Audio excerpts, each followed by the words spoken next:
आज का टॉपिक है आइसोसेलेस ट्रायंगल्स। ठीक है, पार्ट 2। तो इसमें हमने क्या किया, 3 फिगर लिए हैं। तो फिगर 1, फिगर 2, फिगर 3। ठीक है, अब ये तीनों फिगर के थ्रू क्या समझाना चाहते हैं। तो आइसोसेलेस ट्रायंगल में क्या होता है, आइसोसेलेस ट्रायंगल के अकॉर्डिंग ये होता है, डेफिनेशन के अकॉर्डिंग, कि यदि किसी ट्रायंगल की 2 साइड्स इक्वल हों तो उनके 2 एंगल्स भी इक्वल होते हैं। लेकिन कुछ लोग कंफ्यूज हो जाते हैं कि कौन से 2 एंगल्स इक्वल होंगे। आज उसको क्लियर कर रहे हैं।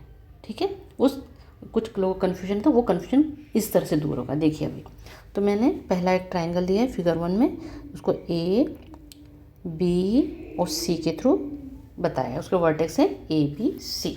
इसको लिखेंगे कैसे, ट्रायंगल ए बी सी। तो मैंने क्या किया है, यहाँ पे साइड ए बी और साइड ए सी को इक्वल लिया है। ठीक है, तो अब साइड ए बी और ए सी इक्वल है, तो हम लिखेंगे कैसे हैं, side A B equal to side A C. ये लिख दिया, शो कर दे भाई ये है, जोमेट्री उसमें लिख भी दिया, लैंग्वेज में भी लिख दिया। अब कौन से एंगल्स हैं जो इक्वल होंगे, तो ध्यान रखिए जो साइड इक्वल है, तो पहले मैं ए बी ले लेती हूँ। देखो साइड ए बी ये है, इसको कलर से बता देते हैं, आपको समझ में ज़्यादा अच्छे से आएगा। अब ये देखिए ये साइड है, इसके इक्वल है, ए सी के इक्वल है। ठीक है, तो यदि ए बी की बात करें, साइड ए बी की, तो साइड ए बी के सामने कौन सा एंगल है, सी। ठीक है, वैसे ही साइड ए सी के सामने, साइड ए सी के सामने कौन सा एंगल है, एंगल बी। ठीक है, तो ये दोनों एंगल इक्वल होंगे। इसको कलर कर देते हैं, ये दोनों एंगल इक्वल है। ठीक है, तो अब इसका मतलब क्या हुआ, तो एंगल बी, इसको इससे कर लिख देते हैं, angle B equal to angle C. ठीक है, इस तरह से हमें पता चला है यदि side A B equal to A C हो तो angle B equal to angle C होता है। ठीक है, अब नेक्स्ट फिगर 2, इसमें देखिए कैसे समझें, इसमें कौन कौन सी साइड्स इक्वल ली मैंने। देखिए यहाँ पर मैंने ली है ये और ये साइड। पहले तो इनके नेम देते हैं इसका ट्रायंगल का, पी क्यू और आर, ऐसा दे दिया। कोई ट्रायंगल है पी क्यू आर, उसको लिख भी देते हैं, ट्रायंगल पी क्यू आर। इसमें मैंने जो साइड्स इक्वल ली हैं वो है क्यू पी और क्यू आर, तो Q P equal to Q R. ठीक है, ऐसा आइसोसेलेस ट्रायंगल है जिसमें Q P side Q P side Q R के इक्वल है। ठीक है, तो अब हम देखें क्यू पी, अब इसको भी कलर से कर देते हैं तो आपको समझ में आएगा। अब देखिए क्यू पी ये साइड है,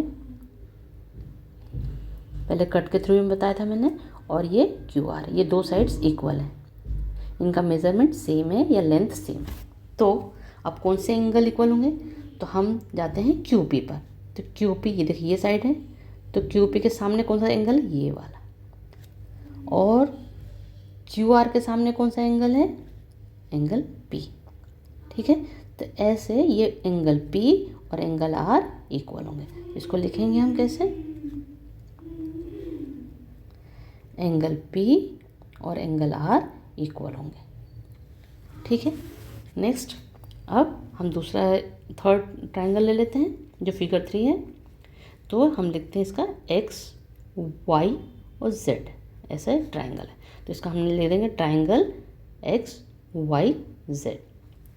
अब हमने यहाँ पे क्या कौन कौन से लाइन साइड्स इक्वल ली, ये साइड और ये साइड इक्वल है, तो इसका मतलब क्या हुआ, Z X equal to Z Y, ऐसे लिया है। तो अब कौन से एंगल इक्वल होंगे, तो जेड एक्स देखें, अब इसको कलर कर दें पहले तो आपको जल्दी जल्दी समझ में आएगा। तो मैंने Z X and Z Y equal है। ठीक है, तो अब इनके एंगल्स ढूंढने कौन से हैं, तो यदि हम जेड एक्स लेते हैं, साइड जेड एक्स ले लें, तो उसके सामने ये वाला एंगल आता है, मतलब एंगल वाई, और ZY लेंगे तो कौन सा एंगल आएगा, ये आएगा, मतलब ZY, ये इसके सामने वाला, ऐसे होता है। तो ये एंगल्स भी इक्वल होंगे। तो अब इसको लिखें, इसमें इसको कैसे लिखेंगे, इसका मतलब एंगल X और एंगल Y क्या है, इक्वल है। ठीक है, इस तरह से हमने ये समझा कि यदि कोई ट्राइंगल, ऐसा ट्राइंगल हो जिसमें दो साइड्स इक्वल हो, तो उसके कौन से एंगल्स हैं जो आपस में इक्वल होते हैं या उनकी वैल्यू या मेज़रमेंट इक्वल होती है, उसको हमने समझने का इसमें प्रयास किया है। तो आप ये तीनों फिगर से अच्छे से समझ सकते हैं कि आइसोसेलेस ट्राइंगल हो यदि, तो उनके कौन से एंगल्स भी इक्वल हो जाते हैं, वही एंगल इक्वल होते हैं, कोई दूसरे और नहीं हो सकता। ठीक है, ओके, थैंक यू।